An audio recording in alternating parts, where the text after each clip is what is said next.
regardez les visages de ces personnes en colère. Que ressentez-vous? Et si on monte le son? Vous avez toujours une bonne excuse. Tu le fais exprès ou quoi? Vous ne faites rien en temps et en heure.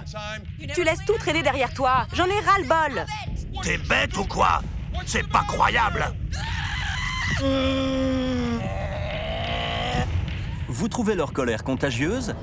Il y a des chances que ces inconnus qui vous crient dessus depuis une émission de télé soient en train de vous faire perdre votre calme. Même si ce n'est pas le cas, vous avez sûrement vécu ce genre de situation dans la vie réelle. Vous n'êtes qu'un bon à rien. Imaginez qu'il y ait un moyen de réduire instantanément votre énervement pour ne plus être en colère contre ceux qui vous crient dessus, mais d'avoir au contraire de la peine pour eux. Pour connaître ce secret, écoutez bien ce qui va suivre. Et si on vous disait que cet homme vient de perdre toutes ses économies en bourse? C'est quoi ton problème? Ou que cette femme vient d'être licenciée après 25 ans de maison? J'en ai ras-le-bol.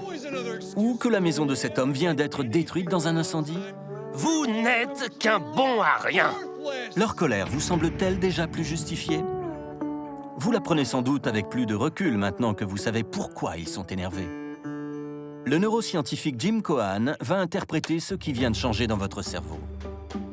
Quand quelqu'un vous regarde méchamment ou vous parle agressivement, votre cerveau tire instinctivement le signal d'alarme.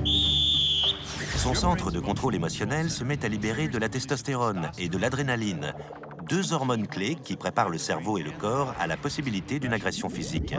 Votre rythme cardiaque s'accélère, vos paumes deviennent moites et vous avez souvent du mal à réfléchir. C'est dû à une diminution de l'afflux sanguin vers les zones du cerveau chargées des prises de décisions rationnelles. En d'autres termes, le système de réponse émotionnelle rapide se débarrasse du cerveau rationnel, d'où l'expression « colère aveugle ».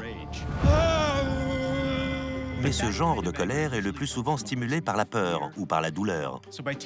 En prenant le temps de vous demander ce qui est réellement à l'origine de votre colère, vous pouvez reprendre le contrôle de vos émotions et résoudre vos conflits sans affrontement. Bien sûr, garder son calme est parfois plus facile à dire qu'à faire. Et un mot bien choisi Bon à rien. peut déclencher la fureur des plus pacifiques d'entre nous.